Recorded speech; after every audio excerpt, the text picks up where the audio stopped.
She's in! She's out. On today's show, kitchen catastrophes, Right, we're getting close to the dish, yeah. Oh, couldn't get it to boil and it boiled over. a hostile host, You are so rude. And obnoxious. Dan called me, I think it was obnoxious, rude, very risky game to play. and juicy jobs. I used to be a burlesque dancer. Oh, those tassels. As 5 desperate diners butt heads for a stash of cash. Now it's time to drop the bomb.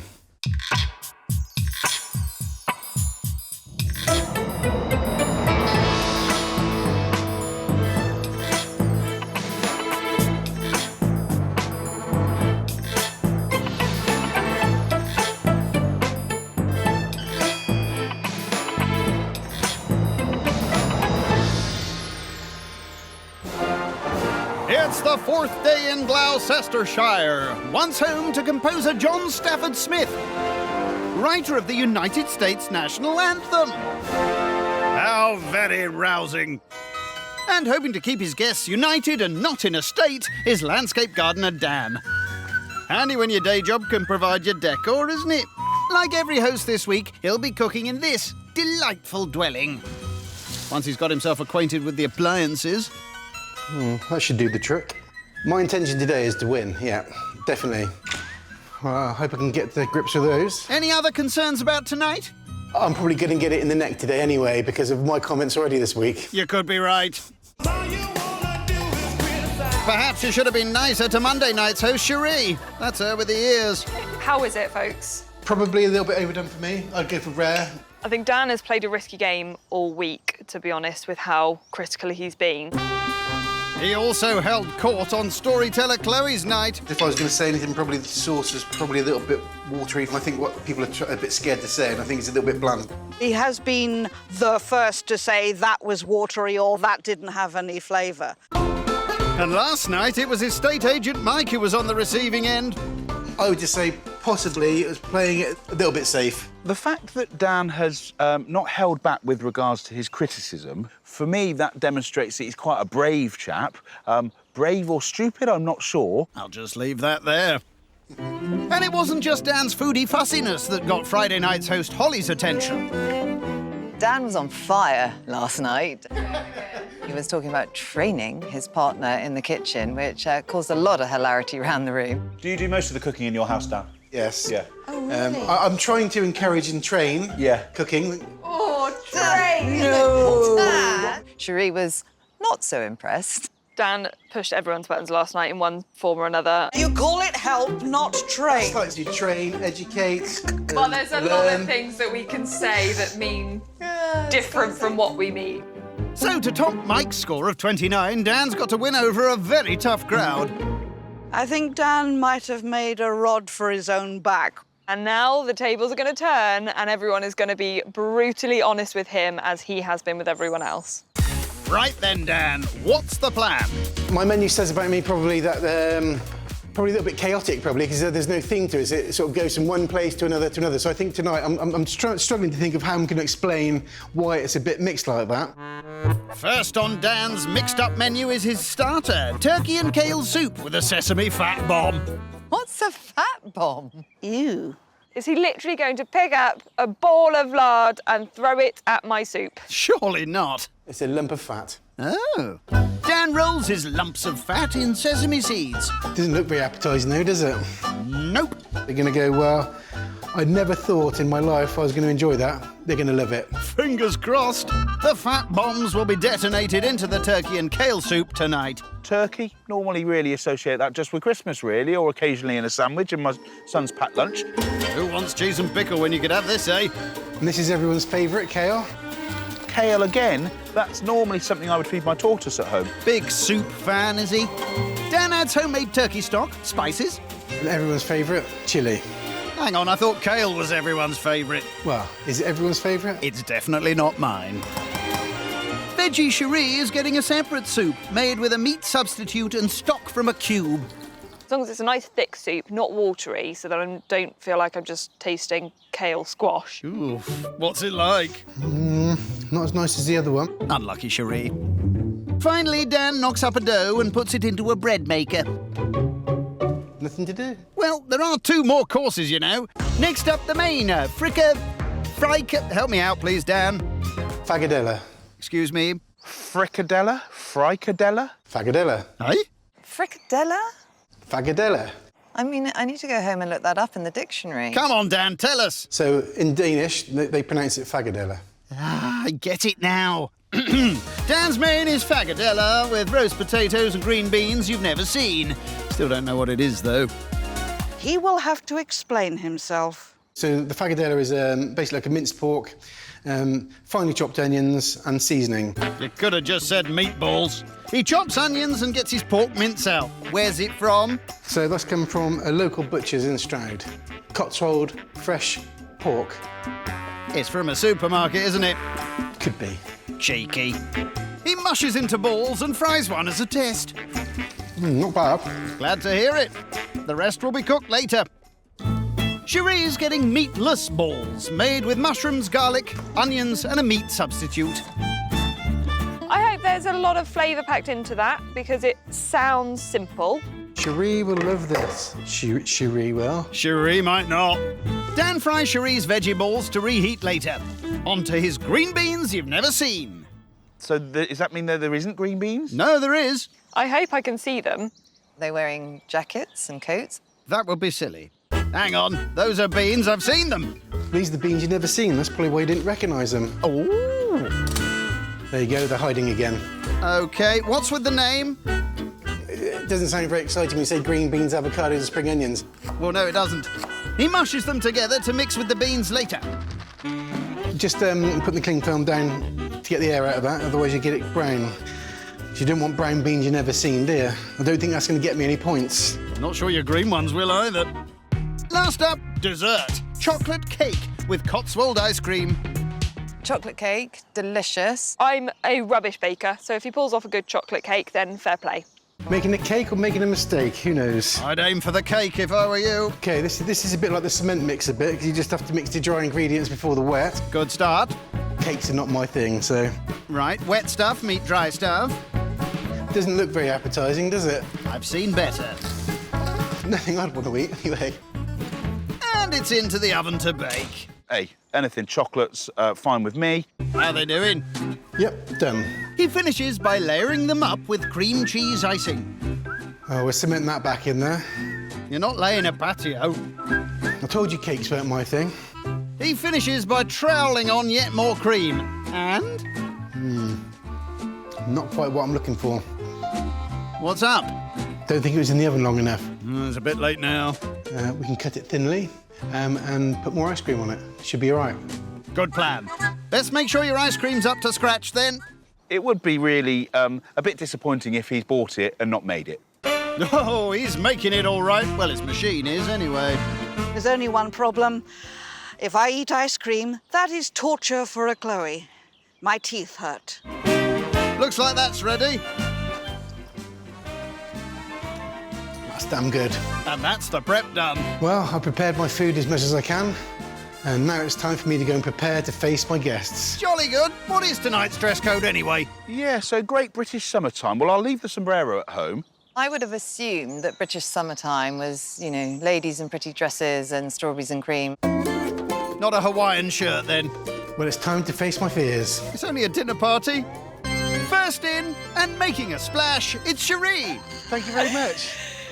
Look How at you you. doing? I think that's taking it one step too far. Well, this is what I do in my British summertime. You might need it for the drink that you're going to spill down yourself. no? Probably. Next to enter centre court, She's in. She's out. it's Holly. Hawaiian, own personal paddling pool. Loving it. Yeah. I'm thinking more of a cat toilet or something. Dan has been ruder than I expected considering he's the host and should be being very nice to his guests. Dan went for the Hawaiian. I think Cherie won, though. I mean, she came as a walking paddling pool. I mean, genius. And riding on the crest of a wave, it's the one to beat, Mike. Loving it, loving it. Right, we get some typical English summer drinks. Got gin. I'll have the gin, if that's all right. Yeah, no problem. Oh, you're a gent. Thanks very much. Finally, It's Chloe. Classic British optimism. Good evening. I've come prepared for absolutely everything. So, Chloe, I feel like you've been looking forward to this evening. Oh, just a little bit. Sounds like you've got an agenda. You set the standard, dear. Now you've got to live up to it. I think I deserve what I get probably tonight, and I think actually I'm just going to relax and take it off there. Above all else, I think I'm really looking forward to actually sharing this evening with you. I'm a little bit apprehensive. Is that why you haven't offered Chloe a drink yet? Oh! You are so rude and obnoxious. Dan, what I felt was out of nowhere, called me, I think it was obnoxious, rude. But the fact that it's his night hosting, very risky game to play. Let's have a good evening. Absolutely. Cheers. Your very good health. Cheers! Coming up, a peeved poet. Shall I compare thee to a summer's day? That went down like the proverbial lead inflatable. And career confessions. I used to work for a timeshare resort. You go, come play Lucky Tree. Lucky for you, lucky for me. Come play Lucky Tree. I wouldn't have bought a timeshare from him, not in a million years.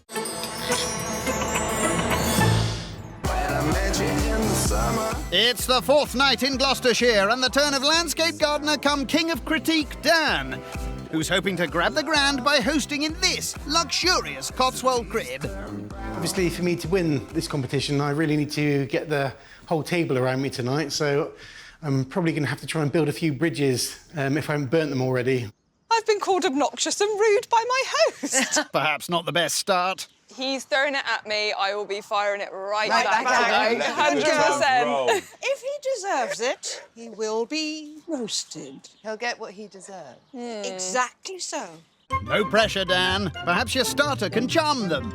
So we got the fat bombs here. Don't set them off too soon. Soups are reheated and ready to be deployed. Now it's time to drop the bomb.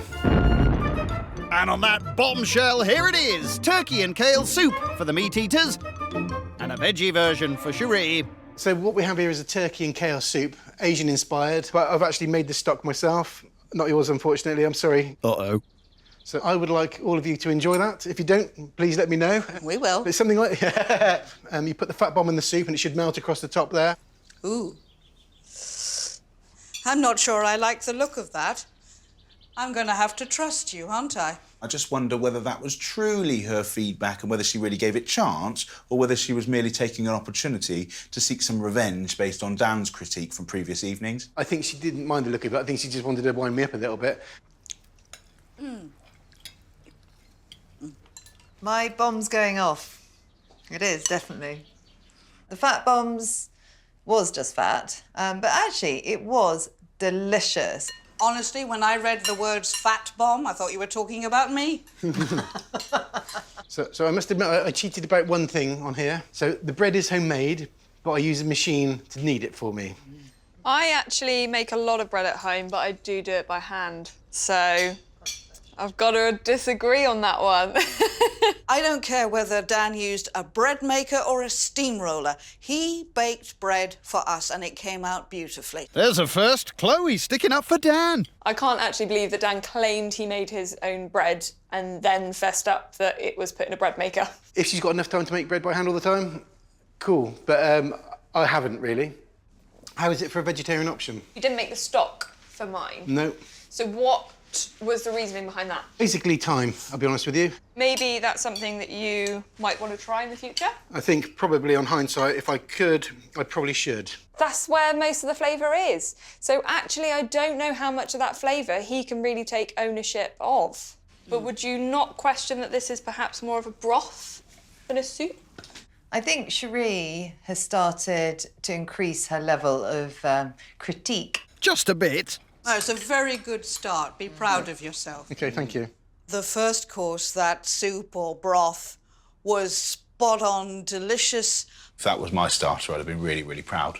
And food's not the only thing Dan's got to be proud of. One of my first jobs is now outlawed.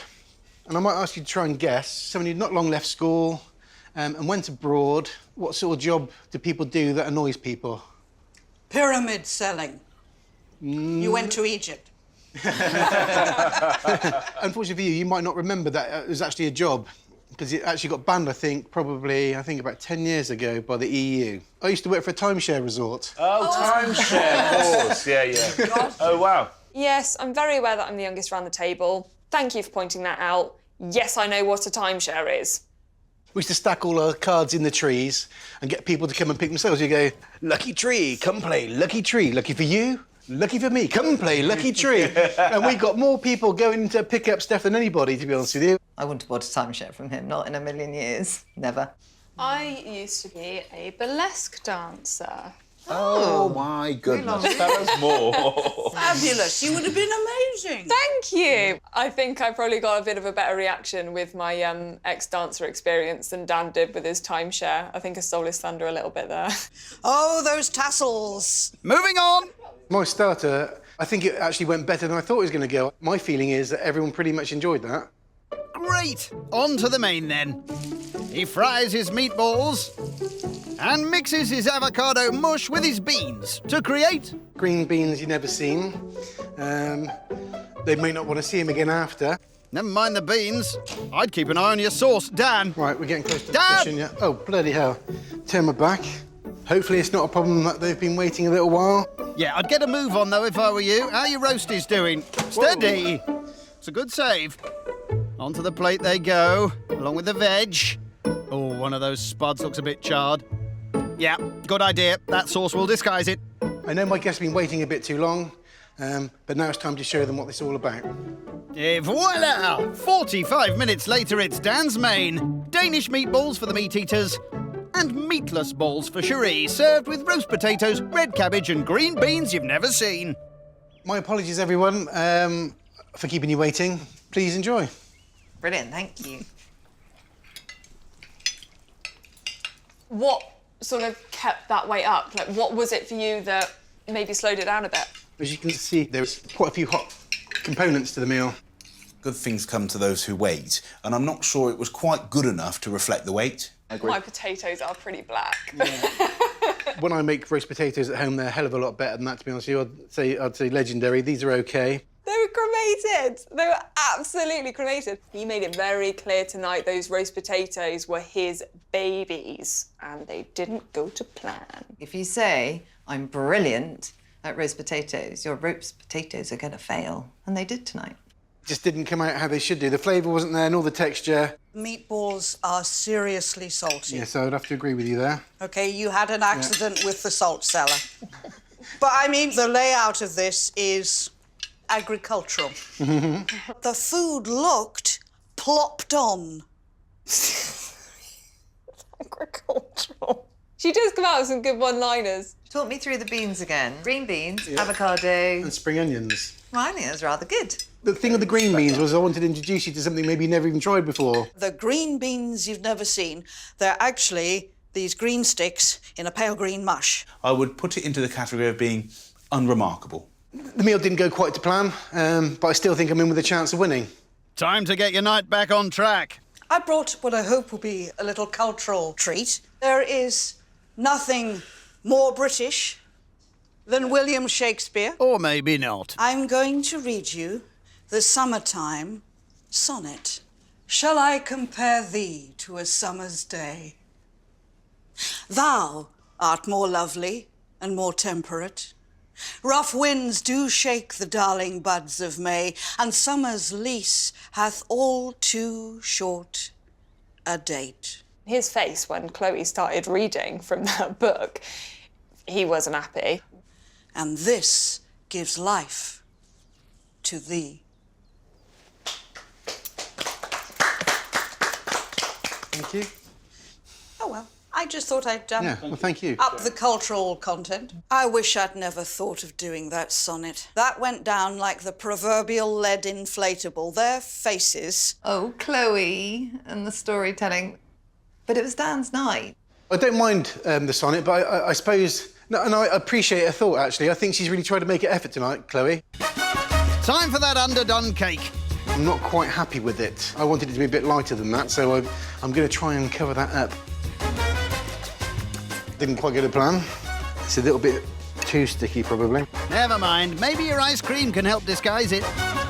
I'm hoping my dessert will give me the points I'm after. The final course of the night is chocolate cake with Cotswold ice cream. So please, tuck in. Thank you. I love chocolate, and this is a delicious chocolate cake. Thank you very much. If there were more of it, I'd eat that too. There is more. Happy days. I would definitely have seconds. Yeah, I would. You've hit it with the not too sweet. That's great. Unfortunately, eating ice cream is a torment for me. This is hurting me. Do you have an ice cream maker? Yeah, got quite a simple one that you just put in the freezer. A bit like the bread maker, yeah. It gets the right texture. So I think for me, it's about the flavour mostly. Like you say, it's kind of like the bread thing for me. Homemade, but in a machine. Taste the chocolate cake, great. The taste is right, but the texture's wrong. Yeah. I'd change the subject. Actually, me and my partner, we actually have a weekly relationship review. I beg your pardon? I need that with you after this week. So it's very simple, 3 simple questions. It's, how do you feel the week has been? What do you think would have made it better? And what would you like to see happening next week? And on that note, I think it'd be apt, and I'd like to ask the table here, how's your week been? How has your week been, though, Dan? My week was great until today. The shoe was on the other foot, and I can see it from the other side, and I've seen what you guys have gone through. How the tables have turned. Time to hit the road. I was hoping for good things from the dessert. I got slimy and tasteless. I really enjoyed it. Definitely picked up from the main course. Judging from sort of feedback I've got, yes, there's a few points there, but I think, yeah, I'm on for a winning night. Great starter, great pudding. Didn't enjoy the main course as much, and we lost him a bit. So for that reason, I'm giving Dan an 8. I'm afraid I think his food let him down, so I can only give Dan 6. The food wasn't as amazing as I thought it might be. The hosting, for me, was relatively unremarkable. And with that in mind, I'm going to score Dan a 6. I'm going to score Dan a 6. So, Dan's not-so-great evening scores a not-so-great 26, putting him joint second with Cherie. Hassan finally and precisely chops the veg for the gyoza filling. So far, so good. Then sautés it till soft. Contents cooked, he fetches the flour and water mix. Here we go. I've got to check my dough. That dough will do. He rolls out the done dough, cuts into circles. That's them done. They just need stuffing. Then packs in the cooked veg to make his Japanese ravioli. Looks more like a little Cornish pasty to me. You know, this is so simple, but once it's done, it looks so elegant. As elegant as a discarded handkerchief. Bosh, done. He'll fry them before his guests arrive. Main, please. Kimchi ramen. I don't know what a kimchi is. So kimchi is like pickled vegetables. It's really, really good for your digestive system. Another crowd-pleasing dish. Hassan cracks open a couple of jars of kimchi. It's fermented cabbage. It is a bit whiffy. It's not like sewage. Glad to hear it. It's got its own particular fragrance. Well, that's fermented cabbage for you. Hassan chops up onions and fries, then adds the kimchi. Some people like it spicy, some people don't. I'm afraid I can't handle spice. On to dessert. Thai mango sticky rice. This will be the second rice pudding I've had in a week. It's one of my no-nos, I'm afraid. The texture of rice pudding. It's like a sweet sushi, isn't it? No. Hassan kicks off by preparing his mangoes and getting spooked by the bins. Is there a particular bin that I've got to be throwing it in? So in my kitchen, I know exactly where to put my stuff in the bin because I've only got one. In here, there's 4 bins, and I'm slightly intimidated in this arena here. It's hardly Wembley, is it? Having regained his composure, he finishes off the job in hand. I first discovered it when I was out in Cambodia. I had a mango drink on the street, but that was a mistake because I forgot about the water cleanliness, and that had me out for 2 days. But it didn't put me off the mango. I think this dessert could be difficult to get right. I think Japanese cooking is intricate. This is a really good menu. Really simple. Oh, don't mind us, folks. But The flavours and the presentation are going to speak for themselves. Mango finely diced. Hassan retrieves the sticky rice from the rice cooker. It's got to be gloopy, like a UPVC glue. He then introduces his glue-like rice to a new friend. Sugary coconut milk meets sticky rice. Oh, pleased to meet you. No, the pleasure's all mine. That's great. I'm happy with that. And to complete the party, in goes the mango. He'll top with coconut cream when his guests arrive. Food prepped, Hassan just has time to set up for his evening's entertainment. You guys, you all in a good mood? There's no one there. If Hassan's going to have some fun and games tonight, because he's kept his cards so close to his chest all week, I have no idea what his interests are. Let me hear you say, yeah! I think that's going to have to do. Maybe he's going to sing Mysterious Vegan for us tonight, Why would he do that? in the style of Peter Andre. Time to get this party started. I'm buzzing. Like a corduroy bumblebee. First up, it's Josie. Welcome to my home now. Thank you. That is sparkling sake or Japanese champagne. Well, which one is it?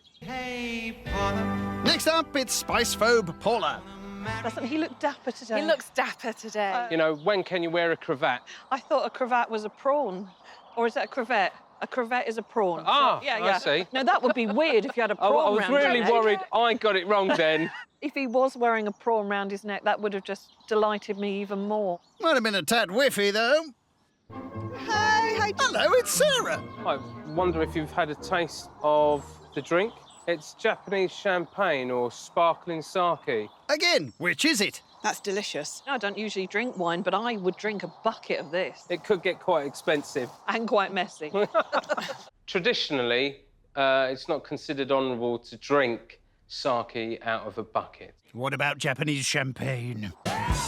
Last in, current leader Rod. You look very beautiful. Thank you. Give us a twirl. Woohoo! I'm wearing tonight an ethnic outfit. It came from Southeast Asia. It looks kind of Chinese. Now, what do you think you're drinking? It's not cremant. Is it cremant? It's Japanese champagne or sparkling sake. I guess we'll never know. Cheers. Cheers. Coming up, desirable destinations I was on holiday by myself in a lift. and garden guffaws. Let's turn on Excel spreadsheet and sort out your financial affairs. Hassan's comedy song was genius. It's the fourth night in Sussex with solicitor Hassan treating his guests to a night of vegan Asian flavours in an attempt to win the £1,000 prize. I am confident that my plant-based Asian taste sensation will floor my guests. Well, if that's the result you're going for. Hassan gently fries his gyoza. Getting wafts of a win from this pan. Rod's pan, is it? Want them a little bit brown, a little bit like my jacket. Corduroy gyoza, lovely. They look better before they went in. They're kind of losing their shape a bit. Hassan releases his shape-shifting starter from the pan. Look at that. It's like a kite. Yes, a very tiny one. He floods the gyoza with his dipping sauce. Forgot your little bowls, did you? And just to finish the whole thing off... A little bit of green, you know what I mean. Yes, it makes a world of difference. And there it is, Japanese gyoza. Some of the shapes have turned out well, some have not so much, but I hope it packs a punch. Thank you. Thank you. That's great. And Hassan, did you make your own gyoza pastry? Yeah, I did. I couldn't come here today and prepare gyoza without making the gyoza wraps. I was so impressed that Hassan made all of that himself. 10 out of 10 for that starter for me. You probably were anticipating maybe I would cook something from my Turkish heritage, but I've chosen not to do that because cooking lots of stuffed vine leaves is such hard work and takes so much time. Are we not worth the time it takes to stuff a vine leaf, Hassan? I've not done it for my family or friends either, so you've not been left out or treated any differently. Yeah, he can't be bothered with his nearest and dearest either. If I get invited round to Josie, maybe I'll bring round some stuffed vine leaves. That was delicious. Yeah. I could eat that again. Yeah, me You're too. being too kind. I'm not being too kind. If you No, bring me another no. 4, I'll eat them. You wouldn't, because I'd fight you for them. Absolutely gorgeous. I loved it. I could have eaten another 2 or 3 platefuls. With the gyoza getting the most honourable of receptions, talk turns to holidays. How do you like your travel? Is it all-inclusive, or do you like a little bit of adventure? I'm adventure. I never, ever do an all-inclusive. I'm single and I choose all-exclusive so I can be safe. I was on holiday by myself in a lift. You holidayed in a lift? And the lady pulled her husband aside, away from me. Why did the husband get pulled away from you? Well, because, I don't know, she must have thought, oh, there's someone by herself on holiday. I have, more than once, come across women who've acted as if I seem to be a threat to their husbands. The woman that pulled him away, I would say, just doesn't trust her husband. We wouldn't do all-inclusive. Although when we go on a cruise, that's the ultimate all-inclusive. I love a cruise. I like my 5-star, at least. I used to like organising my own holidays. I'd be very meticulous. I'd have an Excel spreadsheet telling me exactly where I need to be and where to go. But that's because I don't want to miss out on anything. I love an Excel spreadsheet. Tells me what I need to do when. I think I've nailed the starter, and I'm hoping to do a repeat performance with the main. Hassan heats his kimchi. I'm worried the guests might think that the kimchi's a bit spicy. It's a bit hot. Yeah, that'll be the whole plate of spices you chucked in. It's not clever, you know. He then boils up his shop-bought ramen.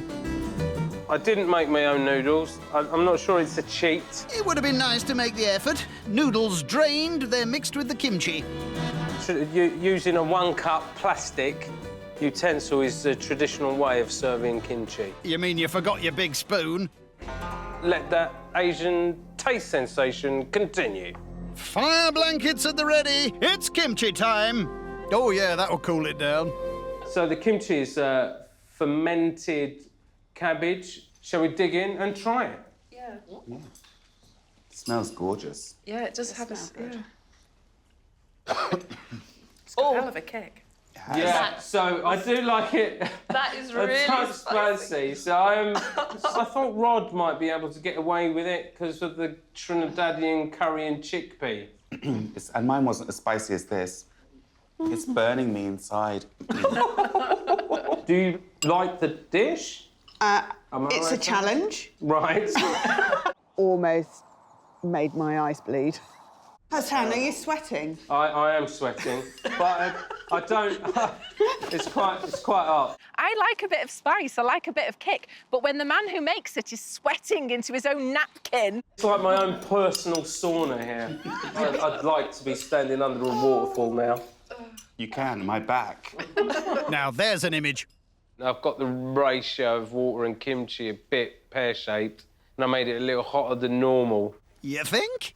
Who's finding it a challenge? There's something about the idea of it being fermented that is just on my mind. Oh, I see. I think the word fermenting kind of put Josie off a little bit. Not my sort of main. With the kimchi proving a little hot to handle, Hassan tries to distract his guests with a little game. I'm not sure you've got a flavour of me yet, so try and guess what I do for a living. Forklift driver. Good guess, no? Nope. Engineer? No. I think that you're so calm under pressure and you've been so measured during the week. Are you some sort of surgeon? Think you're confusing calm and measured with not really fussed. I'm glad that I exude a calm exterior. That'll be the effect of the corduroy. Accountant? Oh, close. I'm a solicitor. It would be, with all due respect, the last thing I would have thought he would have done. You thought he was an accountant! Well, guess what? The exciting revelations don't stop there. This'll be right up your tickle stick, Rod. He could be a drag queen. He's got a very interesting eye arch. Oh. But he's a singer. Well, we don't know yet, do we? I was wondering if he was going to be a Peter Andre impersonator. You too? I wondered if he was going to be some sort of dream boy. I hope he keeps his clothes on.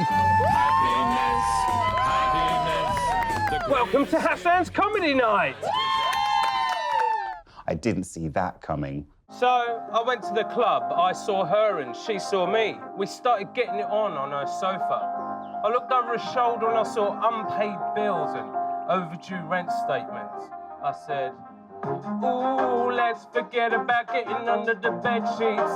Let's turn on Excel spreadsheet and sort out your financial affairs.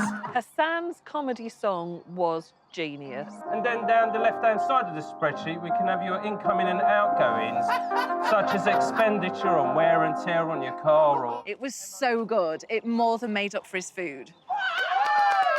Thank you. Oh, God, thank you. When I saw Hassan behind the mic, I just wanted to push him off and take over the mic and do a 10-minute set of my own. So I think we should introduce Rod to the stage. Well, here's your chance, Rod. Give him a big cheer. When I was growing up, I said, Daddy, I want to be a chef. He said, no son of mine's going to be a chef. I'm going to put you in the army. I mean, can you imagine me going into the army and going up to the sergeant major and saying, does this come in any other colour? And can I wear my good gold belt? Finally, Rod takes to the stage. Where was that on night one, right? I've been eager to find out what his material was like, so it was lovely seeing him up stage. And it was hilarious. Let's just hope your Thai dessert is no laughing matter. Hassan scoops out his chilled mango sticky rice. Wow, that does look sticky. This is stickier than a stick I found in a park the other day. And you don't get much stickier than that. On goes the coconut cream, and there it is. Cold rice pudding from the Far East. As part of the Asian taste sensation. Asian taste sensation. Thank you. Nice, thank you. I've never had coconut cream before. Yeah, it tastes really coconutty. That's reassuring.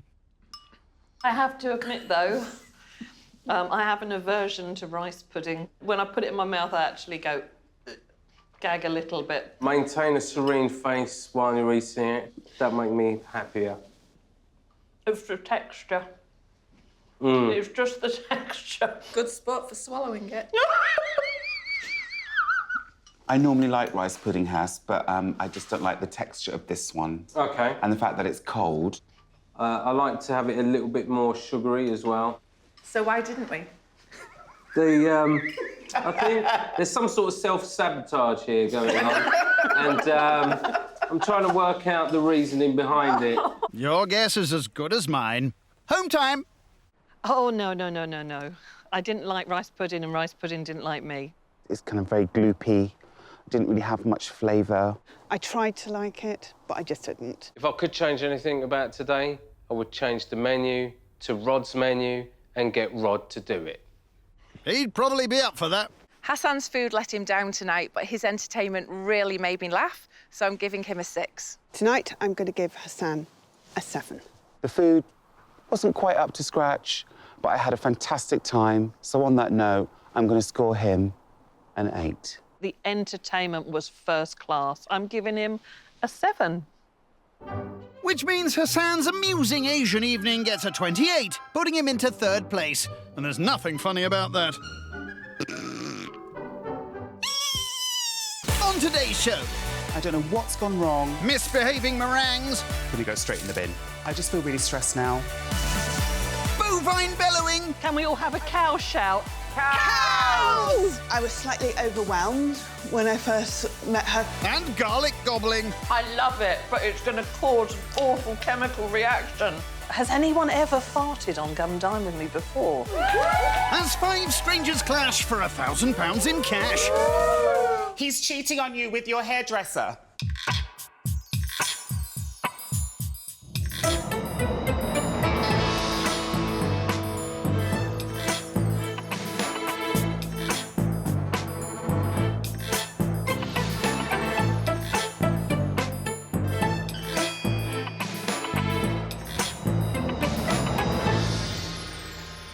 I'm a bit of a pro when it comes to dinner parties. I've hosted lots of dinner parties in my time. I've wondered why we don't get invited back that often. So I got talking to a couple of friends, and a few of them have said, it's it's just because we probably don't think we could match up to your standards. Somewhere that hopefully will meet Rod's high standards is this magnificent place. This week, all our hosts will be cooking and hosting their dinner parties right here. Oh, it's nice, isn't it? Wow. Lovely. Naturally, I'm nervous about cooking in a different kitchen. Knock, knock. Only me. I think if you can cook anywhere. Very nice plant. Look at the garden. We're all using the same equipment, the same oven, so I think that gives us more of a level playing field. Lovely kitchen. Clean too, that's what you want. Glad you approve.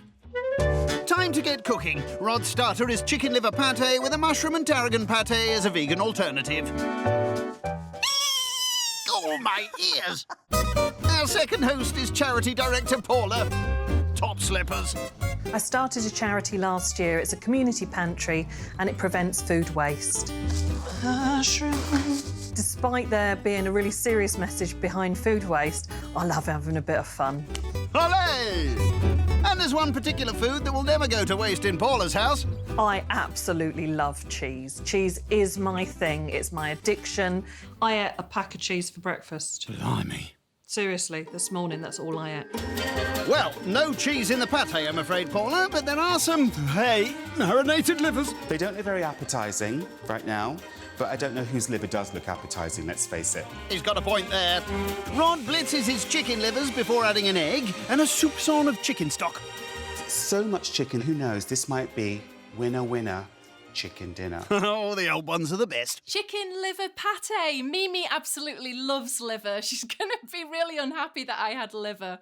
Come on, Mimi. Third up is cat-loving Josie, proud owner of furry feline Mimi. I'm a very free spirit. I love crystal healing, past life regression, animal communication, anything spiritual. Did you say animal communication? I can find out if she's hungry or tired or sad. Mummy's going out for dinner tonight. Going to meet some new people. Don't think she's feline chatty. I really do play by my own rules and dance to my own tune. Back in the kitchen, Rod pours his pâté mixture into a bain-marie and it's in to cook. So far, so good. I'm in distress. I don't have my knives. Ah. Where are my knives? Oh, can't work under these conditions. Damn, where are my knives? Oh, I found my knives. Oh, crisis averted. Thank heavens. Next up, the vegan pâté. And natty knife work isn't Rod's only skill. I do a little bit of stand-up comedy on the side. Go on, tell us a joke then. I'm going to add a handful of ready chopped shallots, but only a handful, because that's shallot. Ugh. I do jokes. Do you, though? I'm here all week. Great, you can let us know when the jokes will start. I'm really happy I got all those mushrooms in, because there's not mushroom in the pan. Oh, at least he didn't do the fun guy one. He blitzes his mushrooms with tarragon and shallots, makes a balsamic reduction, then plates up his meat-free pâté ready to be served later. On to dessert, mixed berry vacherin and a mixed berry rice pudding as a vegan alternative. Looks good, I'm salivating, so I'm looking forward to having a bash at it. Contestant number 4 is Hassan, a solicitor by day, but by night he magically transforms into... Wait for it... Corduroy Man! He's a bit dizzy, I think. There's a one Hassan who likes to express himself in one way during the day and one way during the night, much like a superhero. Faster than a speeding geography teacher. I've never been a rice pudding kind of girl. Our final guest is go-getting jewellery entrepreneur Sarah.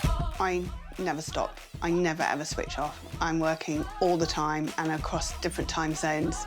I'll need to check. India are 4.5 hours in front of us. I'm known as the Queen of Rings and the Queen of Salads. Just as long as you don't get the two mixed up. I am 98% eccentric. Oh, what's the other 2%? Probably really boring. Oh. Back with our host, and he's making the meringues for his vacherin. So first of all, I need to separate my eggs. He's cheating on you with your hairdresser. Oh, Rod. The egg whites are whisked up with icing sugar. Meringues is my favourite thing. Very confident.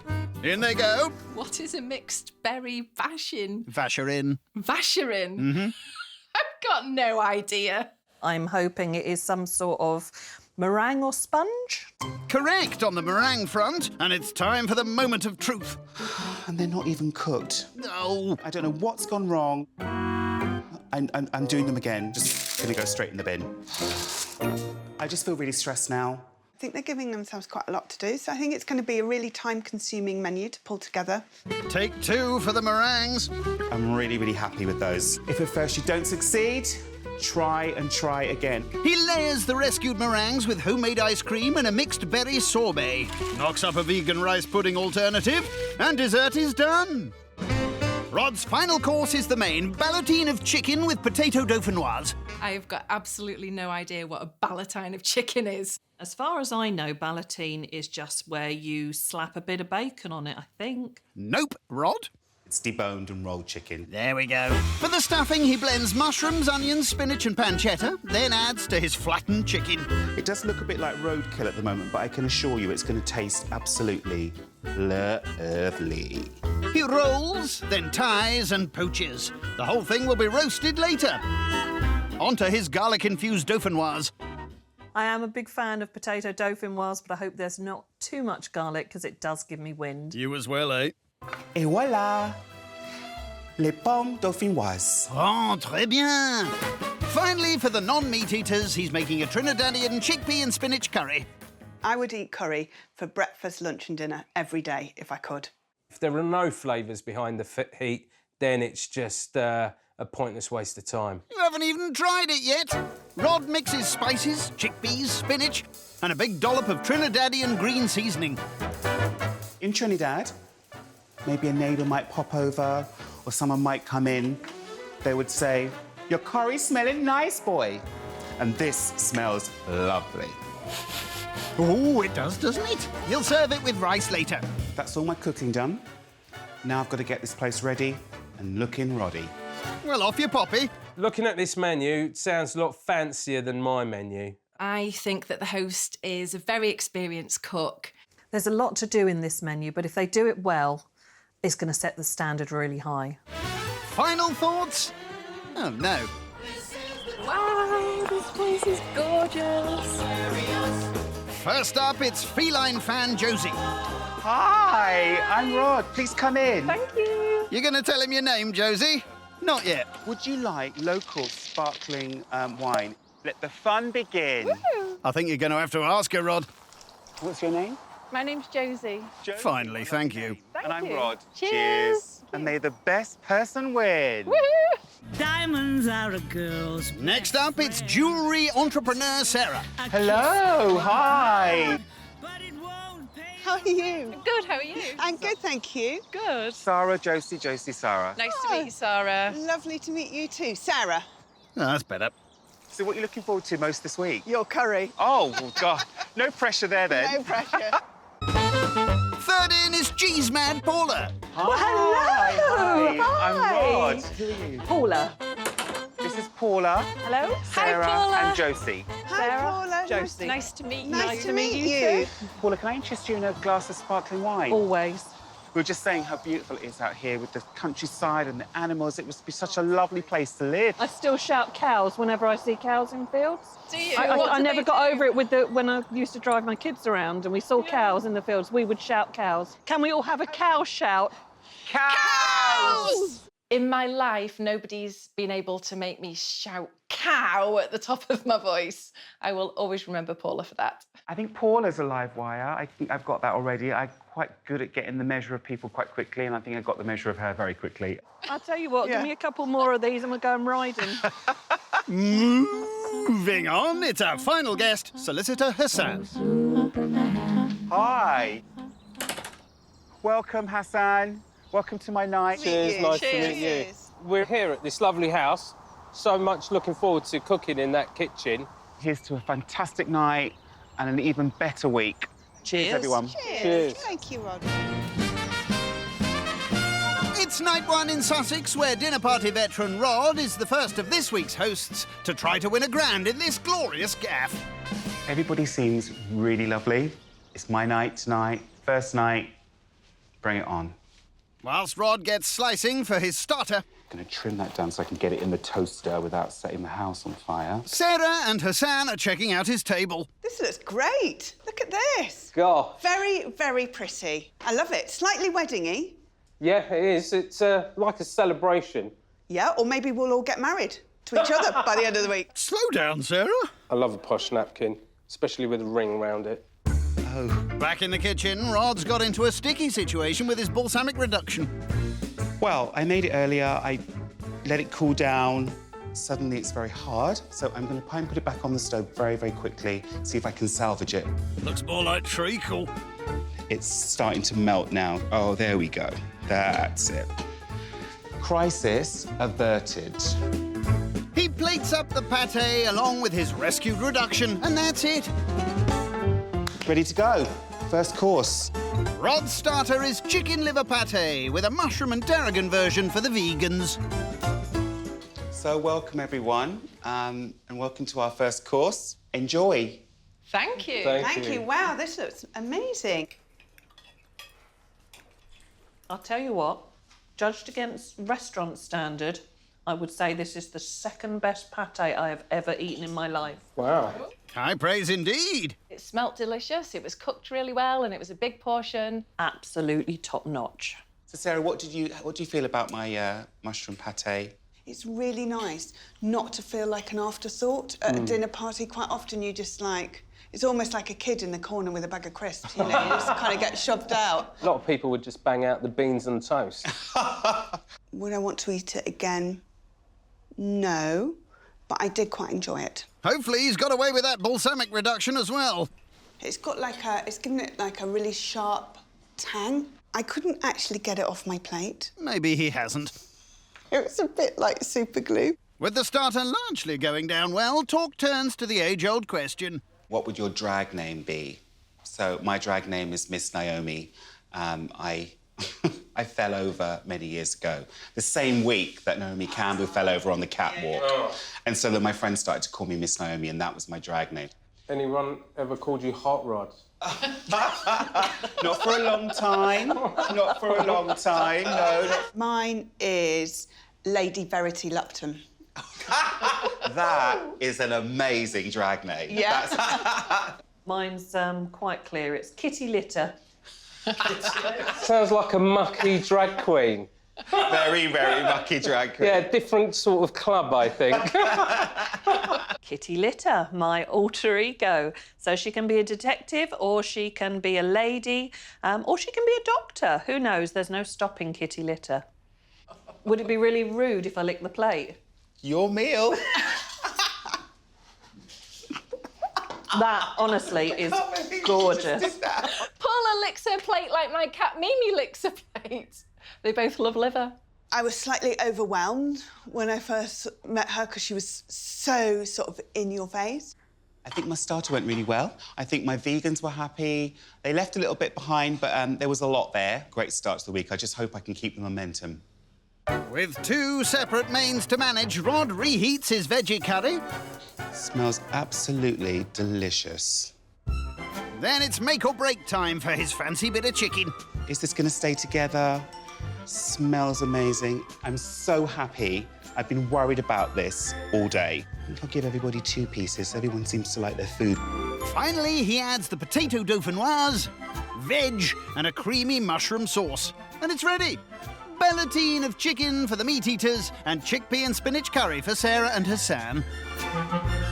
I hope you will all enjoy this as much as you enjoyed the first course. So, tuck in. Thank you. Oh, Thank you.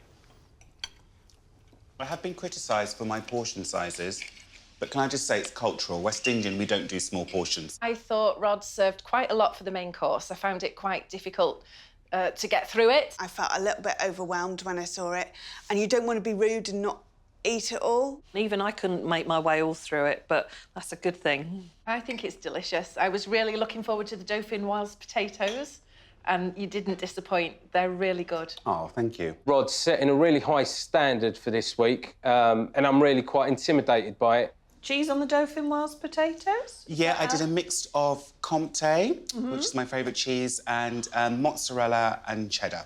I'm a real cheese traditionalist. One of my sayings is I don't muck with the cheese. It tastes very, very nice, so I will forgive you for mucking with the cheese. He can muck with my cheese as much as he wants. Carefully, though, presumably. How much garlic have you put in these potatoes? I love it, but it's going to cause an awful chemical reaction. Well, that's lovely. My guts are doing windmills. Oh, I didn't know you didn't like garlic. Oh, Sorry. I love garlic. Has anyone ever farted on Come Dine With Me before? Unfortunately, yes. They have? Oh, well, is it a musical one? Because I could probably knock out a musical one. Paula has got a lot to say. Moving swiftly on, time for Rod to reveal all. I'm a travel manager, so I work for a company in the city. But I'm also a stand-up comedian on the side. Wow. And I mean, when I was really into it, I was sort of some weeks I was doing 2 gigs a week or even 3 some weeks. And each gig is different. You know, you might go to one and there'll be 200 people. You might go to one and there'll be 4.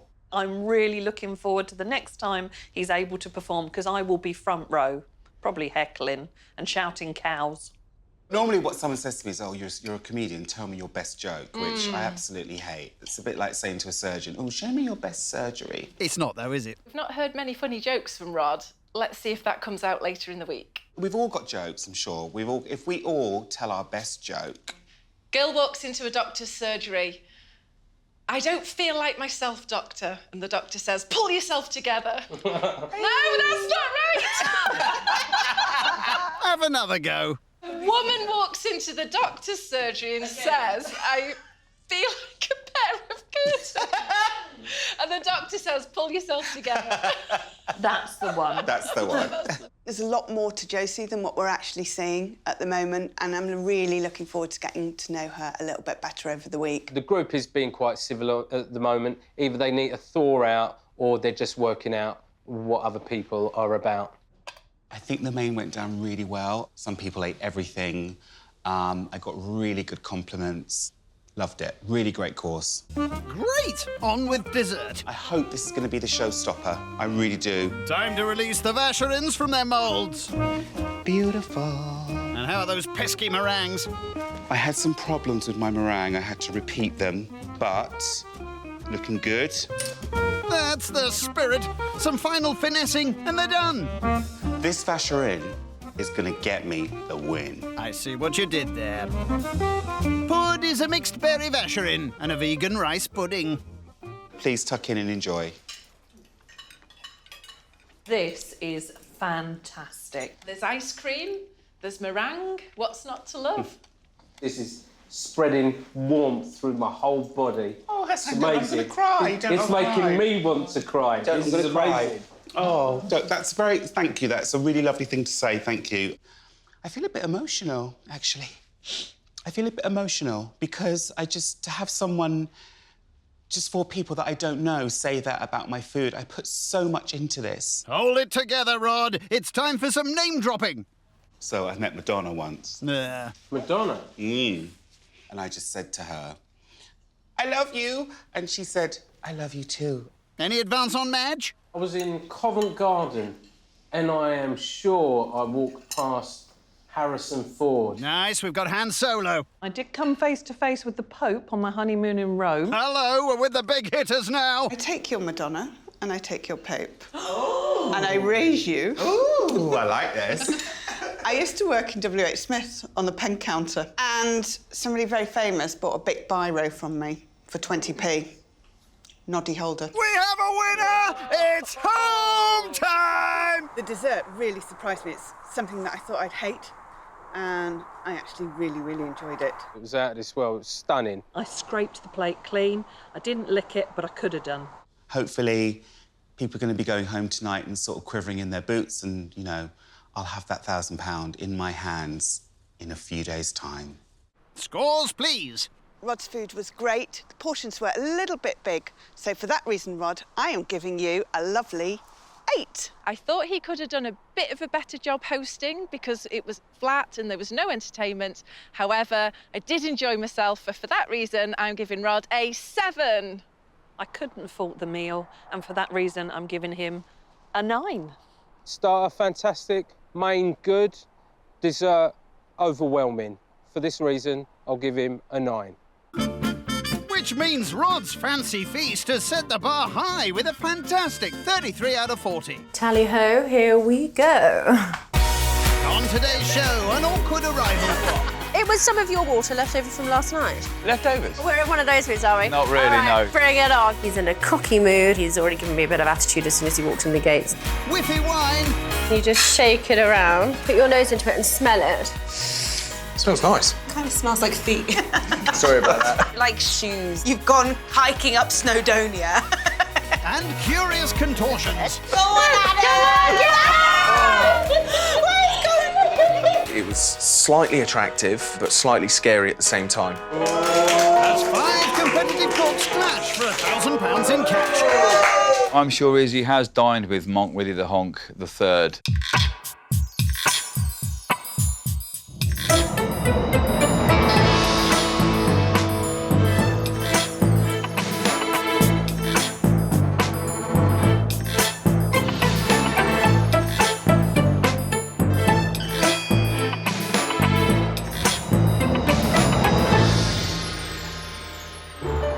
It's the 4th day in and around Basingstoke, birthplace of romantic novelist Jane Austen.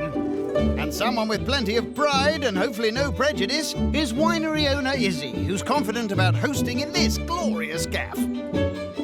I've hosted lots of dinner parties, balls, high society, 5-star establishments. So this evening is all about the opulence. Unfortunately, that wasn't the case on Tuesday night at company director Adam's Mexican Fiesta. I wanted to ask if the guacamole was homemade. No, it's the guac shop bought. I would have made my own guacamole, to be fair. There's a slim chance of me winning. I'd never say never, because I think my entertainment was good. But based on food, no. Nice cup of tea, nice cup of tea, nice. However, last night, DJ and nutritionist Mark struck a chord with his alternative festival offering. I think I delivered exactly what I wanted to deliver it in a way I delivered it. Empty plates, good bit of banter, no one died. I'm up there, babes, yeah. Babes? The most important thing is to stay hydrated. But not everyone appreciated the effort. Yeah, behave yourself. Sort of tried it, and then I threw it because it was water. He did take it a bit personally, actually. Now you've thrown your water away, you've got plenty of time to apologise. Little bit bold, little bit bold. She's quite funny, but is that the time to be funny? So, I'm going to write that down. You might want to jot your score down too. Despite the mishap, you still managed to bag yourself 32 points, putting you top for now. At Friday's cook, cleaning company owner Chris is expecting big things tonight. With Izzy, I think it's going to be a different class of evening, yeah. Bit more silver service, obviously, what we've been compared to so far. Tonight's going to be a lot more formal, more posh, so I'm looking forward to feeling uncomfortable. Bit posh, with a side order of posh and an after serving the class. Izzy is probably the most experienced out of all of us in hosting dinner parties, so I think Izzy's gonna, is it throttle us, if that's the word, but yeah. Let's hope it isn't. It's going to be more sophisticated, more elegant, more me. I love myself. And hopefully they'll love your posh-nosh starter too. Stilton mushrooms served on homemade toasted bread. I'm a real big fan of Stilton, love mushrooms. The fact it's homemade bread, you know, is the cherry on top. This is the perfect starter for me. Good. I don't like mushrooms. I don't like stinky cheese. Not good. This starter, it's going to look good, it's going to be beautifully presented, and also it's going to taste mwah. Izzy chops her mushrooms ready to fry. Sorry, Iz, the Stilton is already a no-no for me. Blimey, you sure you got enough? I'm not sure if some of the guests would have had Stilton before, so I'm going to be careful about the amount I put in, because it is an acquired taste. In goes the cheese, followed by flour, mustard and ale. It's a bit gooey, so I think I just might add some cream just to ungoo it. Sometimes it actually tastes better than it looks. Let's hope this is one of those times. Careful.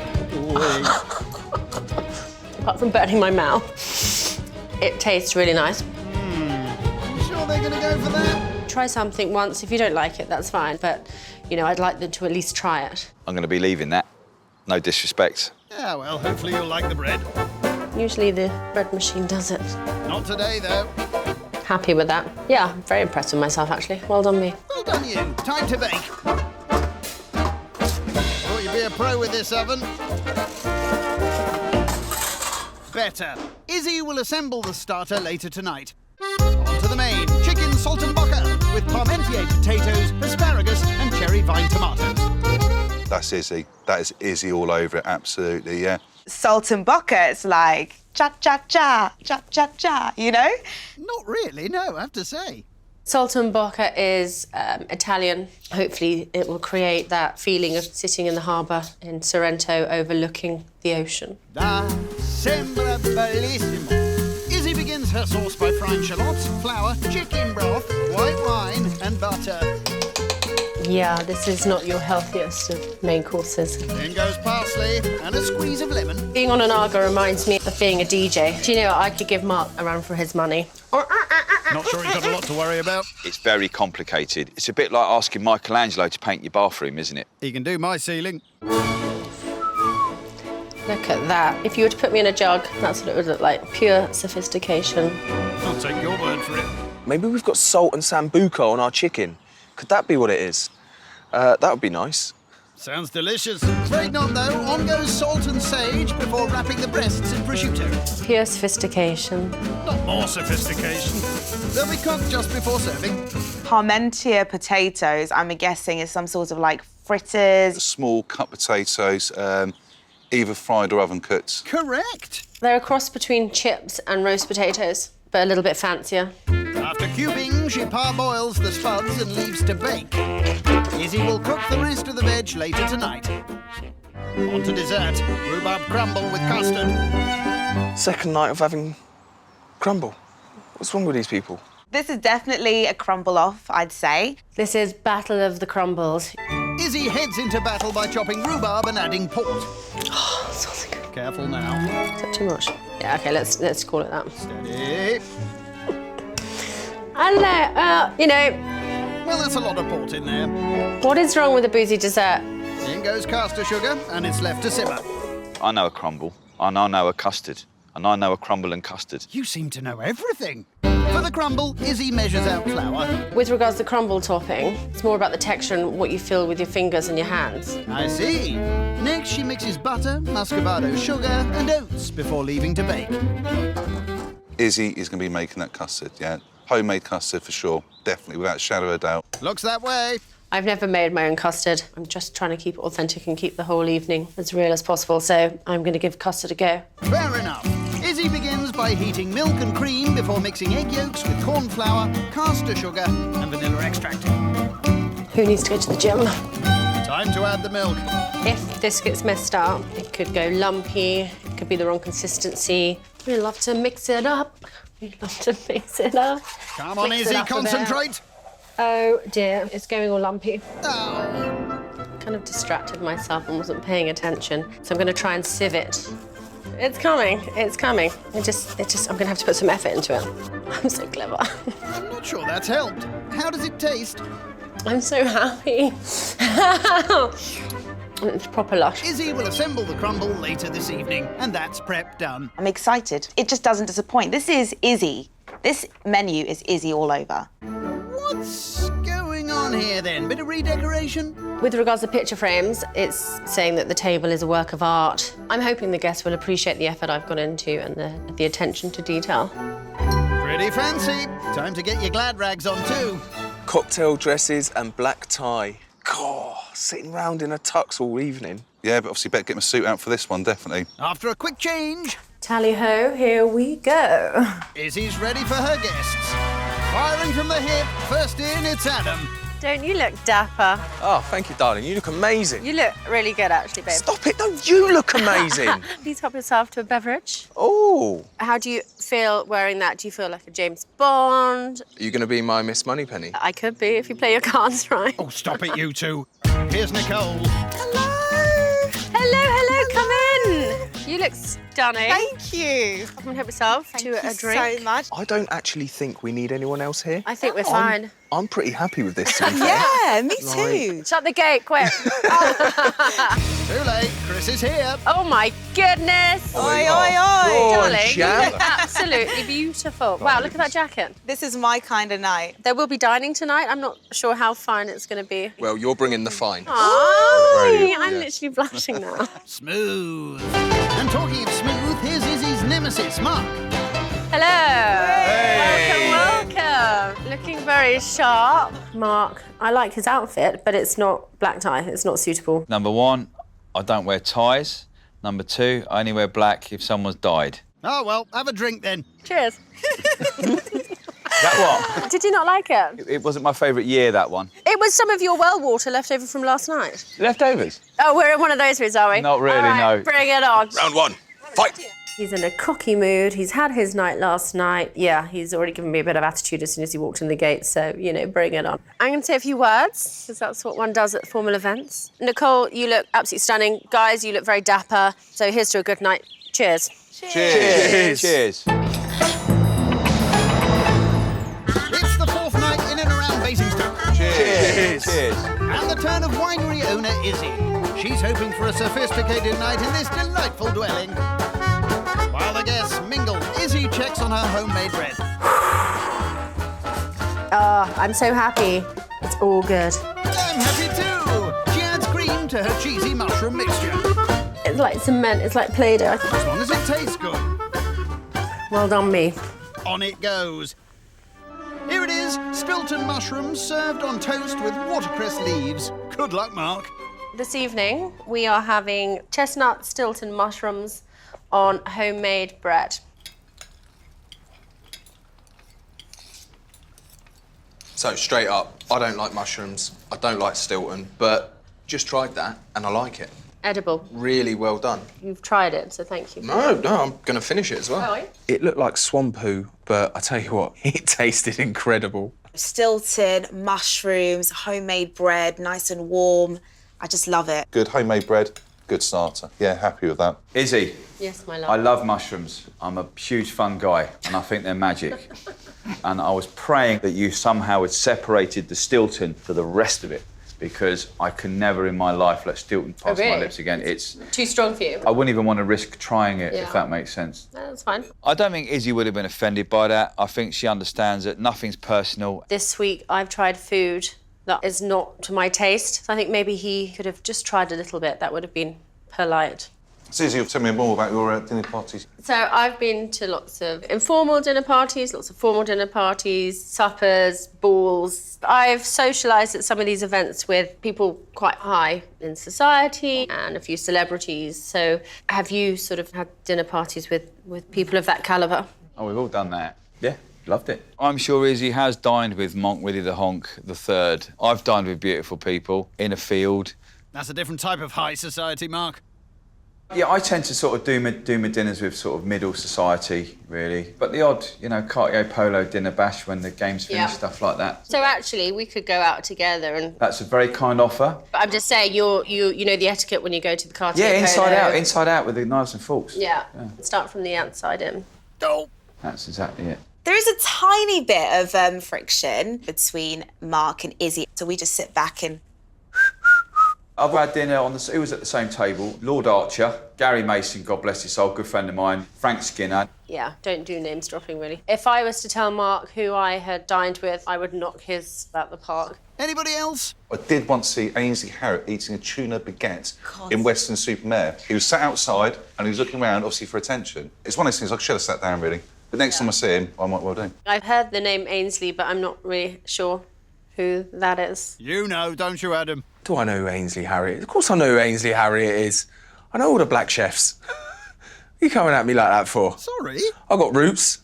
What do you do for a living? Job-wise, I've just started getting involved with our new family venture, which is a winery and vineyard. So this wine in front of you, no one else has tried this wine yet. It's not even for sale. It's a Bacchus, so it's a German hybrid grape. Marvellous. Yep. And it grows really well in our climate here. How are we supposed to consume this? So you hold it by the stem, and then to get the smell, you put your hand over the top, and you just shake it around.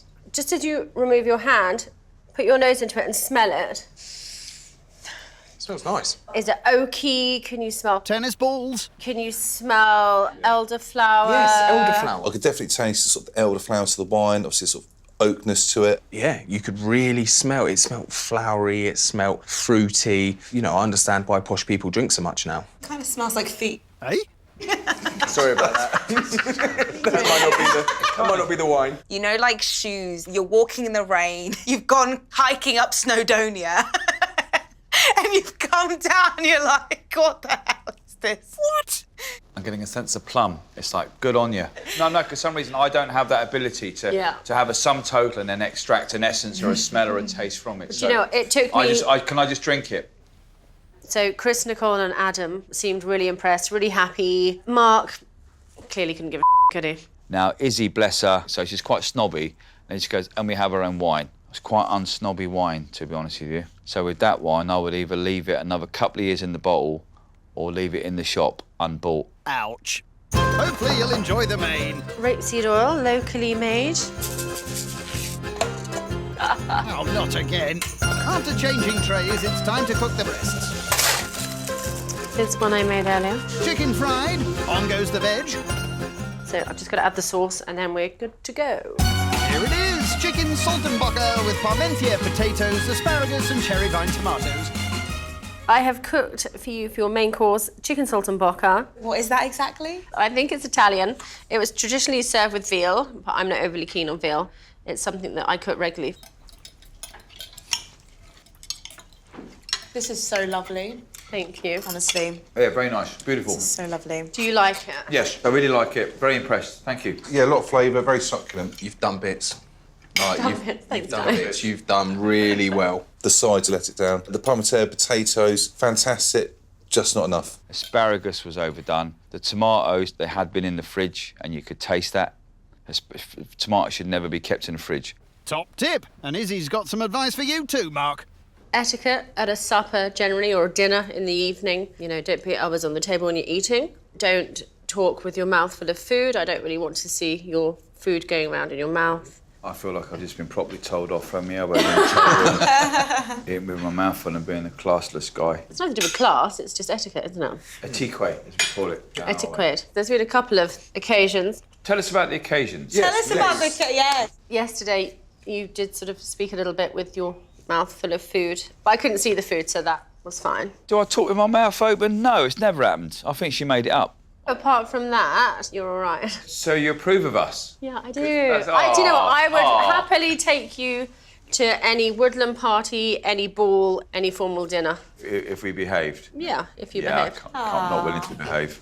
Tonight, it's Izzy and Mark's night, although I'm doing the cooking, so it's like we're a married couple. So I've done all the work behind the scenes and he's now hosting at the dinner party.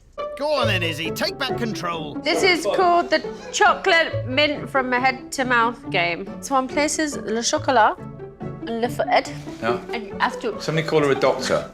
Come on. So the idea is Let me to... get that. Mm-hmm. Go on, Don't use your hands and... ads now. Yeah. Go on, Adam!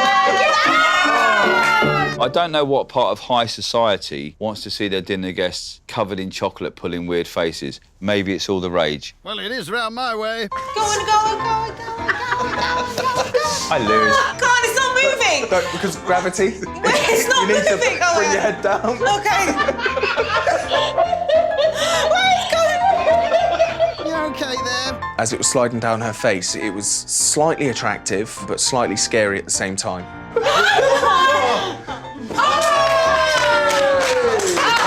I loved the chocolate game. I love that I won. Woot, woot, woot. Go on, go on. Yes, yes, it's all in the mouth.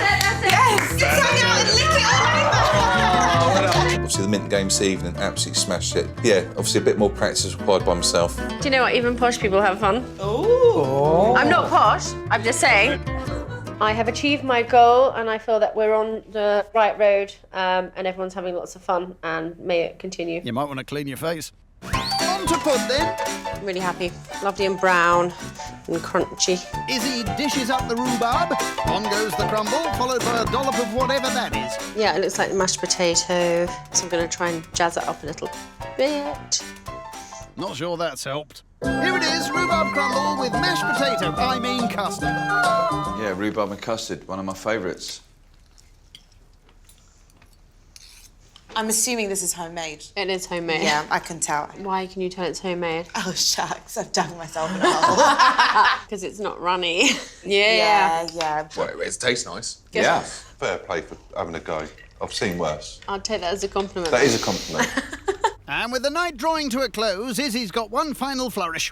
So if you lift up your plates... Oh, yes. Underneath, turn it over. Have you seen The Sound of Music? No. Have you not? No, I really haven't. This doesn't bode well. Do a deer, a Oh, no, female please. deer, ray. A drop of golden sun. Me. A name I call myself. Far. A long, long way to run. The crumble was crunchy. The custard looked like mashed potato, but it tasted okay. I think I won the crumble off, for sure. Good effort from Izzy, but no, Nicole's much better. Wasn't deep enough, wasn't big enough, and I was left wanting more. And nobody should ever be left wanting more crumble. I exceeded my expectations, so I think I deserve a 9. Scores, please. Really pleasantly surprised with the food tonight. I had a great time, and Izzy definitely deserves a 9. Good entertainment, let down on the food, so I'm going to score a 7. The food was really good. The only thing that let her down was the dessert. But overall, it was a really good night. So because of that, I give Izzy an 8. Great girl, really good fun. The food was a little bit hit and miss in places, so tonight I'm going to give her a big gangster 7. Which means Izzy can hold her head high as she backs herself a respectable 31 points. Hey, Ollie. On today's show, nobbled nuts. I think we're all going to be eating mess rather than eaten mess. Pretend pets. This is Kushka. She is a Russian blue. I mean, seriously, it's a fluffy cat with her hand up its backside. And a distraught diner. It is very spicy, so please don't be offended if I don't manage I to won't finish be it. a bit offended. It just blew my head off, and the flatbread, I think I could have frisbeed it. As 5 culinarians compete for a cloche of cash. I want prawns.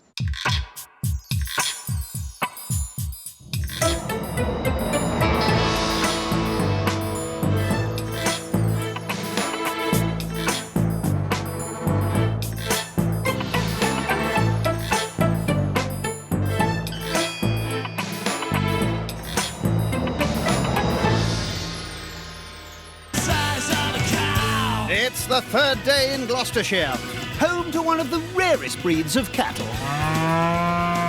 The Gloucester cow, whose milk is the only source for single Gloucester cheese. Who moo? Sorry. And hoping to raise the stakes tonight is estate agent Mike, who, like every host this week, is cooking in this charming Cotswold crib. God, I'd love to have a place like this on the market. What a stunning south-facing garden. To be honest, on my night, I want everyone to just be themselves. That's why we're not going with a theme or anything like that, because I'm really not worried, and if people want to be more outspoken, that's fine. And if people don't want to say much, but hopefully they'll just enjoy the food, but that's fine too. Got that, everyone? Cheers, guys. Cheers. Mike's dislike for themes was out in force on first host Cherie's Enchanted Forest evening. Party pooper. You didn't make any effort with the fancy dress. And that, to me, is like, oh, do you take yourself a bit seriously? And despite some foodie faux pas, Probably a little bit overdone for me. I'd go for rare, more medium rare beef. Cherie's still confident about her chances. So far, I think I can still win.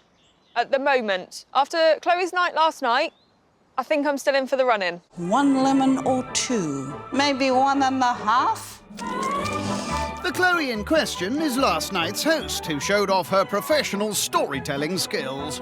I am Agent Green, the Dragon Whisperer. And then there was the Highwayman's cry. Stand and deliver! But it definitely wasn't happily ever after when it came to the dining.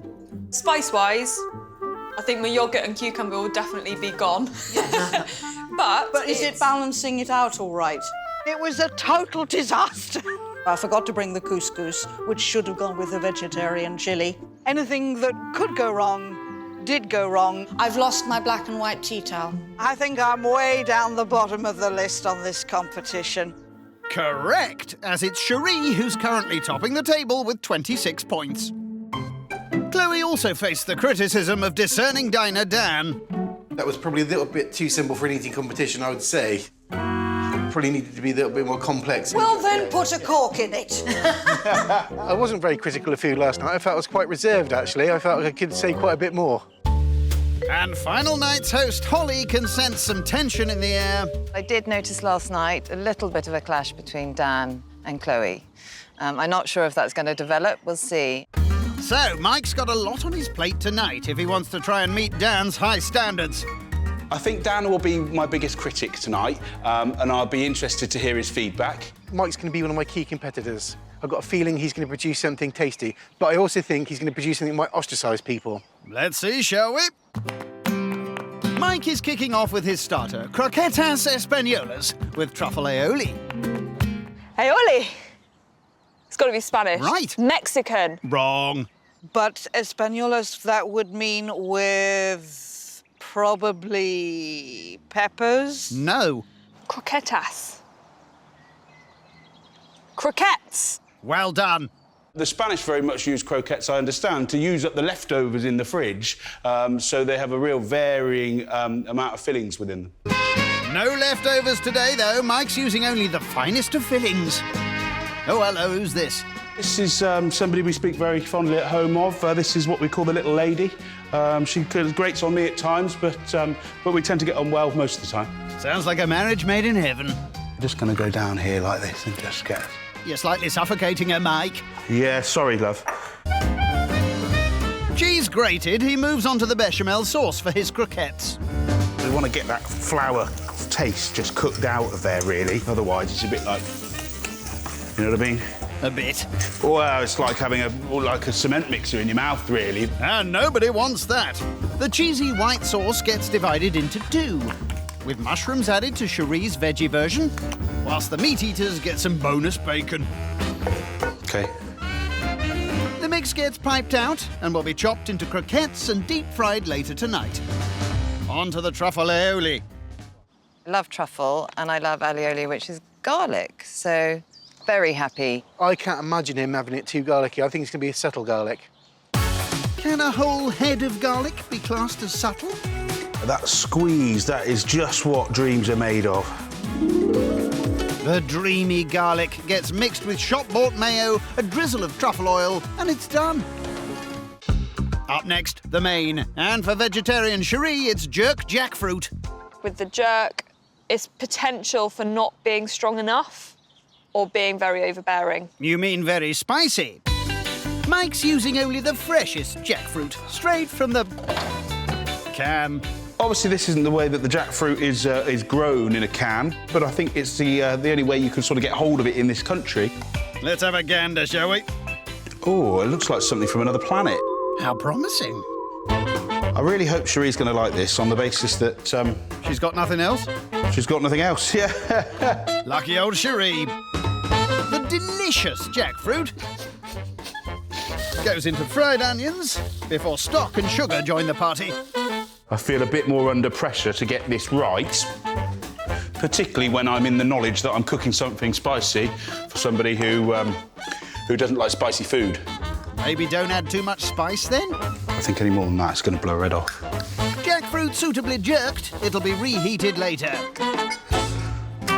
For the rest of the table, Mike's making slow-roasted shoulder of lamb with chimichurri, coleslaw and flatbreads. Wow, that's quite a lot going on. Now that's right up my story, alley. I don't know if I can remember what chimichurri is. I thought it was a song. No, that's Chim Chimney. And Mike isn't using just any old meat for his main, oh no.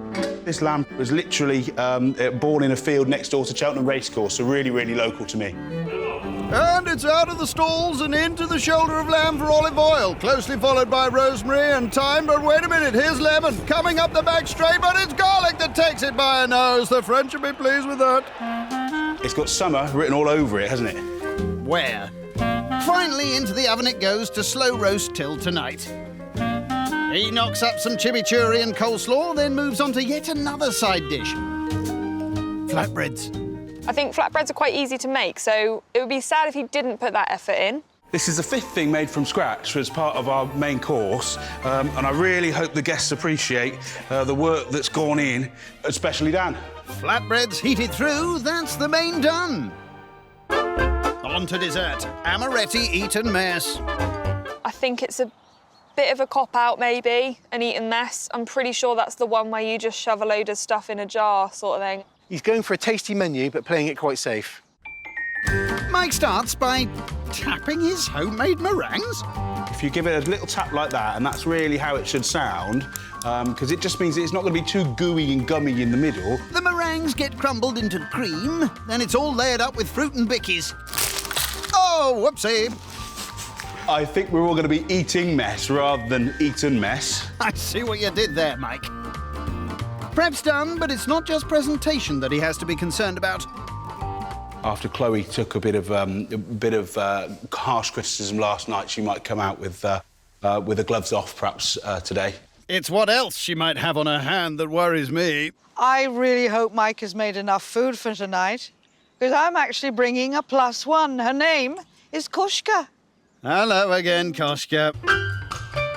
Back with our host, who's mixing things up with some slightly longer shorts. OK, ready to roll. It's showtime.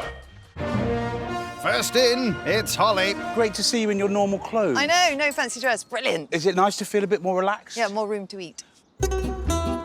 Hopefully Mike's made extra anyway, as storyteller Chloe's brought her furry friend.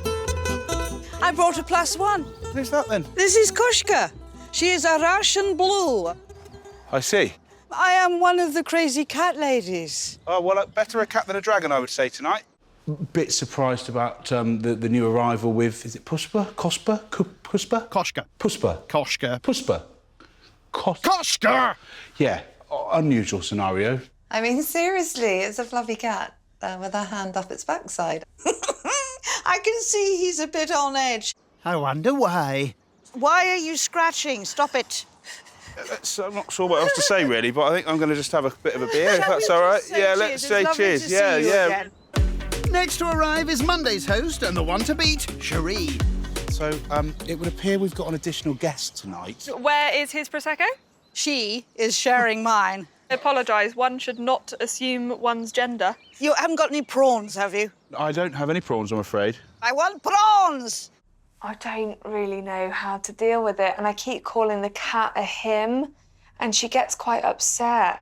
Chloe or the cat? Last to be introduced to the group's new feline friend is ultra-discerning Dan. This is Kushka. Hi, Kushka. Is she going to sit on my lap later on, or...? I don't think anybody's going to sit on your lap anytime soon. Oh, that's a bit mean, isn't it? I'm sensing some tension. Interesting that such an early stage of the night that Dan and Chloe have come to blows again. I look forward to hearing your critique. Yeah. Well, he will definitely have a critique. Cheers. Cheers. Coming up, catty comments. She has no concept of rules. I wonder where she gets that from. Why did Chloe bring the cat today? Maybe was that to defend herself? And Nancy artists. I'm probably going to get it in the neck after this. I'm just getting my revenge in advance. I need some assistance. I'm a princess, not a painter. It's the third night in Gloucestershire, where estate agent Mike is hoping to secure the grand prize by throwing an easygoing evening in this elegant establishment.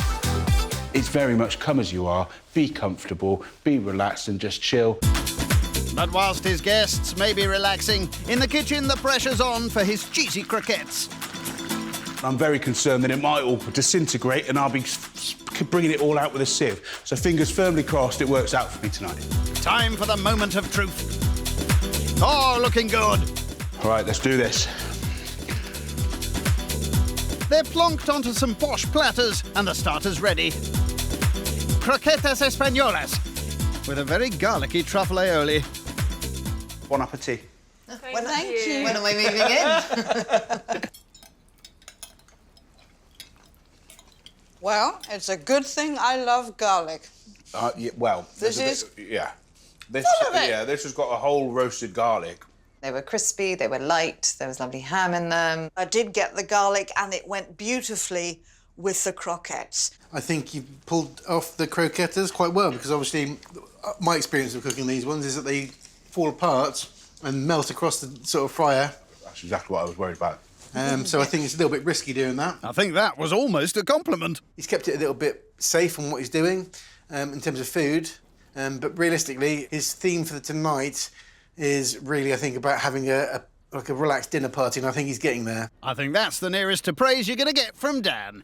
So I actually tried my first banana when I was 22. Fun fact. And I just wondered whether there was anything that you guys feel that that you'd like to try that you haven't. There's actually quite a lot of stuff that I haven't tried that I'd like to, because I've been veggie for so long. I like the idea of, you know, zebra and alligator and trying all those sorts of things.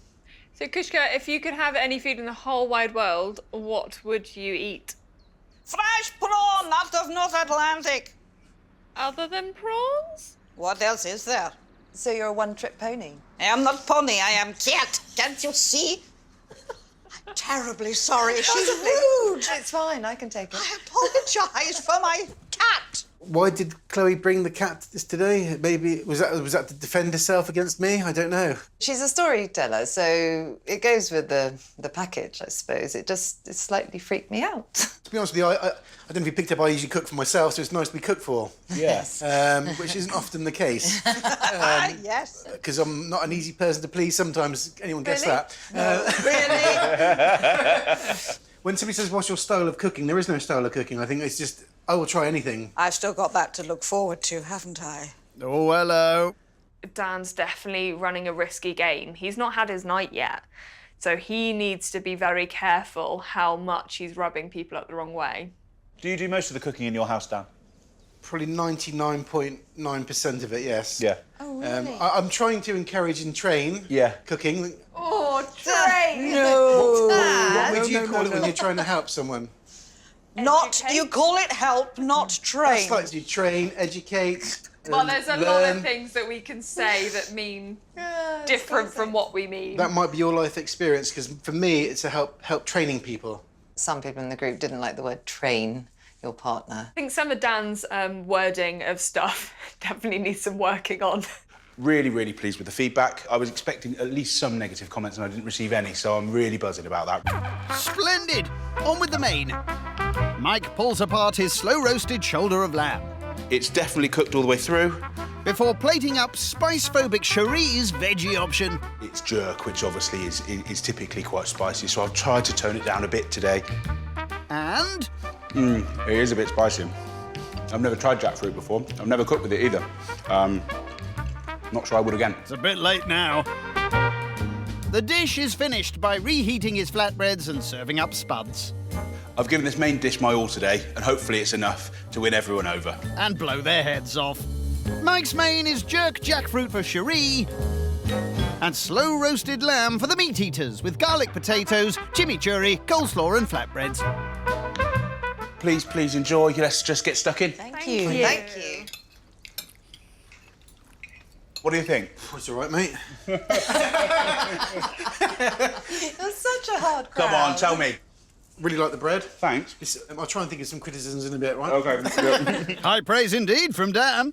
There is so much going on, so much work. Well done. We have got good flavour, but it is very spicy, so please don't be offended if I don't manage I to won't finish be it. a bit offended. Yeah, I think The that's only fair. other sort of negative, possibly the bread a little bit over. Yep. The spice level, it just blew my head off. And the flatbread, I think I could have frisbeed it across the lawn at some point. Oh, you should have done that. I would just say possibly it was playing it a little bit safe. But there were 6 different things made from scratch. Yep. Might played it safe with sort of the coleslaw, the chimichurri, the potatoes, but obviously he pulled off the bread. Well, 1 out of 4 ain't bad. I mean, Mike took it in his stride. I think he was expecting it a bit from Dan. Actually, most of the things he said were really very positive, so I'll really take that as a big tick.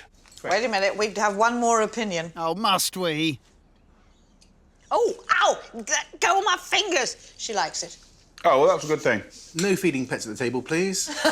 She has no concept of rules. I wonder where she gets that from. I'll be absolutely frank, I would not normally choose to sit opposite Dan. But we're grown-ups, we'll deal with it. I can't believe that she's been allowed to bring a cat, which sits on the table and eats. I think it'd be fair if I could bring a dog to play with Chloe's cat. You hear that, Koshka? Don't look at me like that. Prior to selling houses, I went to art school, and I thought it might be quite nice if we did an activity which had a little bit of that involved. Paintbrushes at the ready, everyone. It's portrait time. Each arty duo has to draw their partner, with Cherie paired with Holly and Dan paired with Chloe. This could get interesting. I absolutely apologise right now for what is about to happen. Let's get going. I'm probably going to get it in the neck after this. I'm just getting my revenge in advance. Uh-oh. We're having a bit of fun anyway, me and Chloe. I think there's a bit of banter going on there. She finds me a little bit abrasive, I think. I need some assistance. I'm a princess, not a painter. I mean, seriously. Pull yourself together, Holly. I thought it was a really good laugh, you know? I think maybe some more than others took it a bit too seriously. I can't think who you mean. I was trying to get the suntan. Just looks like I've smeared a strawberry across your mush. 3, 2, 1. Time's up. This is what I think of you. Oh. Oh, what's happening with my hair, sorry? With the flyaway hair. I can't draw a stick man, but to be honest, it was pretty good fun. Princess! I've even got a pink tiara. This is the man in the fancy dress shirt. Looks a bit like a self-portrait. This is called the Roasted Dan. Ouch. Yeah, that's me. So Dan was being his normal, naughty, cheeky self and drew Chloe as a fire-breathing dragon. It's so mean, but so funny. I suppose I'm not used to being lampooned, but it was very funny. I think that inner dragon of Chloe is going to be roasting me tomorrow. Oh, good heavens, let's not go there. Dessert time, and Pud's already prepared. So, with one final flourish, it's good to go. Well, let's hope this doesn't get too messy. The final course of the night is Amaretti Eton Mess. I really hope you enjoy it. Thank you. Thank you. What do you think of dessert then, folks? I've just found the meringue and it's delicious. Thank you. I was expecting maybe a sort of chewy meringue, but I quite like that one because it's light. Am I right in thinking that you at least made the meringue? I did make the meringue. OK. Perhaps not enough of the meringue. Pud's somewhat of a success. Mike's got one last party trick up his sleeve. If you give me 5 yes or no questions that I can only answer yes or no, then I could hopefully guess your middle name based on that. Pick me, pick me. Has your middle name got 3 syllables? Yes. Does it begin with a vowel? Yes. Oh, that's interesting, because I was thinking it might be Alexandra. Close. Annabelle. Annabelle! Oh, of course. Sorry. Home time. You too, Koshka. Mike's little party trick was a nice idea, but actually didn't quite work. It was a little bit rubbish. Dessert, eat a mess. Bit critical, the gang on the meringue, but I quite enjoyed it. I would like to think that it would be a 7 or an 8 out of 10. Any more than that, I'd be over the moon. His starter blew me away. Brilliant. The rest, it started going downhill a little bit.